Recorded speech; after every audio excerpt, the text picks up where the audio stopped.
Esto que acabamos de ver nos lleva a la entrevista que tuvimos con Carlos Melconian, donde, bueno, se repasó, por supuesto, no solamente la situación de la Argentina, sino la situación regional.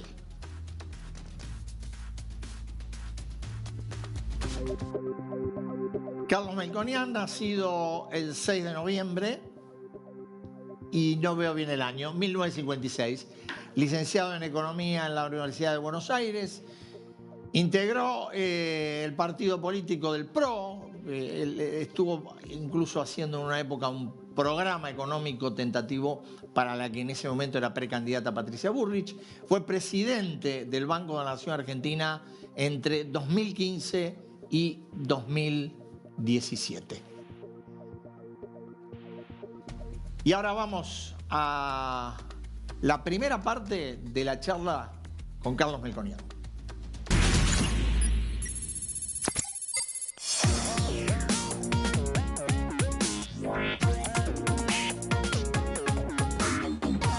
Carlos Melconian, ¿cómo estás? Muy bien. Gracias por recibirnos. Por favor, gracias por la invitación. Vamos a empezar por algo medio político-económico. Sí. Lectura económica de la elección de la ciudad. ¿Qué significado puede tener? Si es que lo tiene, a lo mejor no lo tiene. No, para la lectura económica le falta todavía, pero se puede hacer una lectura. Es más una lectura que le corresponde a ustedes los analistas políticos, todavía con poca conexión económica, pero efectivamente se dirimió una interna, digamos. Correcto. Y da, de lo que ha ocurrido del domingo a hoy, da la impresión de que el tema va a ser como lo quiere imponer el gobierno, más que como pretende el PRO de la capital. Y bueno, La pregunta es si le da anclaje o es muy temprano para decir eso. No. A lo que es el desarrollo económico de octubre. Yo creo que es muy temprano para lo que te voy a decir ahora, muy temprano. Creo que lo del domingo todavía tiene esencia 100% político. Creo que para conectarlo a cómo puede unirse esto con la economía y con el resto de países del continente y sus reformas, yo me quedo, ya venía, debo aclarar, pero mantengo y profundizo mi preocupación por saber qué hay de política en la Argentina. ¿Qué hay de política en la Argentina? No quiero ir al caso uruguayo para preguntar quiénes son los 3, 4, 5 políticos, quiénes son los 3, 4, 5 partidos. Pero sin seguir el caso uruguayo, el caso brasileño, que estabiliza a Fernando Henrique Cardoso, y tiene casta Brasil, hasta que llega Lula o Bolsonaro, tiene casta. Tiene el Centrao, tiene Parlamento, sí, claro. tiene la política que hace a la reforma. Después tenés Chile. Chile tiene dictadura, izquierda que no cambia un ápice aunque se come la Constitución. Porque, aunque sea políticamente incorrecto decirlo, Pinochet estabiliza. Estabiliza, pero deja el Senado vitalicio, deja la Constitución. Bueno. Entonces, y vos pensás que toda la eclosión social y el propio presidente Boric, como un resultado raro de todo eso, viene mucho después de la estabilización. Y después está Perú, al cual debo confesar que tengo que profundizarlo un poco más porque quiero entender bien cómo fue la estabilización, que todo el mundo lo asocia a Fujimori. Pero, la inflación, por lo menos, ¿no? Sí, pero ¿cómo fue esa reforma donde empieza a tener conflictos políticos con presidentes en problema y una economía estable? Bueno, entonces, ahí da la impresión que la política es la macro. Claro, entonces, lo que quiero entender es ¿Quién le pone el cascabel al gato desde lo político a la reforma económica de Argentina? Porque en esos países ahora puede haber algún problema, pero ya se trata de economías estables. La Argentina tiene que ir por la estabilidad fiscal, monetario, por las reformas estructurales, por continuar el financiamiento. No te olvides que lo acordado con el fondo incluye el 25 y algo del 26, no todo. Y el 27 en adelante empieza a caer un senior acreedor, que es el fondo, con 45.000 millones. Entonces, ¿qué ruido me hace? No sé si tiene que ver con lo que me preguntaste, pero el ruido que me hace la política en la Argentina, que me lo profundiza lo del domingo, es ¿cuáles son los actores de la política que van a hacer esto? Porque acá está el presidente Milei, que es una derecha que no puede ser definida como la centroderecha de Macri, con malos resultados económicos, pero que en la mochila lleva el mote de republicano, institucionalista. Digamos, esto todavía no sabemos bien qué es. Será una derecha populista. Y del otro lado, ¿qué queda? No sabemos tampoco. Bueno, porque habitualmente a lo que queda del otro lado se lo llamaba el populismo. ¿Por qué? Bueno, porque qué sé yo, era el típico folclore peronista más el kirchnerismo, eso era el populismo, versus la sensatez republicana. ¿Y hoy qué viene en ese mosaico? Bueno, a ver, si compartís, la impresión que uno tiene, parcial, porque llevamos 16 meses de gobierno, es que en verdad ha habido un corrimiento de ese republicanismo hacia la derecha y que esa franja republicana, que uno podría decir el centro-centro, está medio huérfana. Bueno, pero después viene la historia de que por esa situación está pasando el mundo, pero digamos, empezando por Estados Unidos, son muy claros los límites que tiene el presidente Trump, por más que va por todo. Y en los seminarios empresariales en Estados Unidos, Jamie Dimon del JP Morgan y Larry Flink de BlackRock le hablan al presidente y le dicen: usted está equivocado con el tema tarifario. Quiero decir, no cubren la primera fila y aplauden.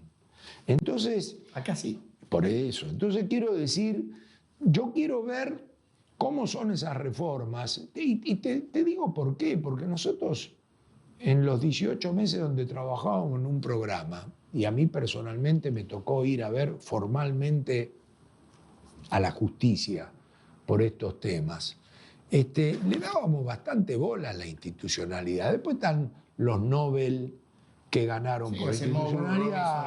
Claro, después está en un seminario de estos días el tema institucional, es decir, las reformas tienen que ver con lo institucional, pero de nuevo, como economista de profesión, y varias veces fui tildado de opiniones economicistas por no prestarle atención a la política. Después vas creciendo y vas viendo que el profesional de eso es la política. La Argentina, el problema que tiene es que justamente el actual presidente emerge por el fracaso de todo lo anterior. Correcto. Ahora la pregunta es, ¿qué emerge de eso? Porque Argentina, entre Buenos Aires y Mar del Plata, está en Chascomús recién. Es decir, yo incluso tengo mi opinión particular cuando un analista político dice: voy a hacer tal crítica del tema institucional actual de la Argentina, sabiendo que ha acertado en lo económico. Yo todavía no estoy. Eso es que llegaste a Dolores. Yo todavía estoy en Chascomús. Estás en Atalaya. Estoy en Atalaya. ¿Entendés? La Atalaya de la Ruta 2, digo hoy porque hay varias. Sí, sí. A lo mejor hay un punto de partida irremediable que es decir, bueno, es cierto que cuando Milei recibe el gobierno tiene una herencia Sin calamitosa. duda. Es cierto que Sin de esa herencia duda. algo se ordena. Sin duda, sin Ahora, duda. no llegaste a Dolores. No, por eso digo, yo en realidad ya no lo uso más como eslogan, porque, pero de nuevo, si cada vez que uno habla tiene que empezar por eso, lo digo, no tengo problema. Y además, eventualmente iba a jugar ese partido. Lo que queda era un desastre. Después tengo mi diferencia en si era 17.000 al borde de la... Pero era un desastre, no sé si era eso, pero era un desastre. Entonces, está fuera de juego, está fuera de discusión. Segundo tema, que si para este arco patea lo que estaba y para este arco patea lo que está, yo pateo para este arco. Pero no lo tengo que aclarar más. Tercero, cuando uno critica, no quiere la vuelta al kirchnerismo. O sea, que vas a perder introductoriamente cada vez que hablas 5 minutos diciendo nos iba a la mierda, el kirchnerismo. No, ya está. Ya está fuera de discusión. Ahora, lo que no puede ocurrir es que dentro de una lógica de discusión y opinión, o te alineás acá o si no, no vas a ningún lado. Y el tema de la institucionalidad es un tema y de reglas y de justicia y derecho de propiedad, como el presidente, el primer punto del Pacto de Mayo, ya me olvidé, era el respeto a los derechos de propiedad.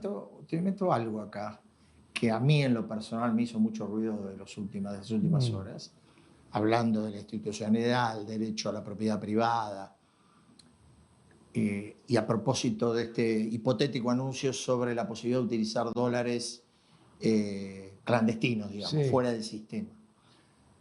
¿Cómo se entiende que un presidente diga, bueno, aquellos que han hecho blanqueo o han pagado impuestos, bueno, que de alguna manera se reciclan, no tuvieron la valentía para salirse del sistema antes?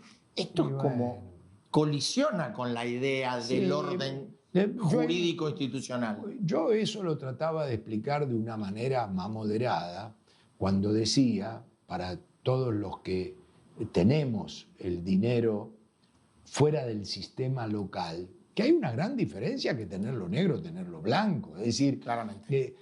Yo me preocupaba más por explicar que lo importante es que esté blanco. Y si está acá, mejor.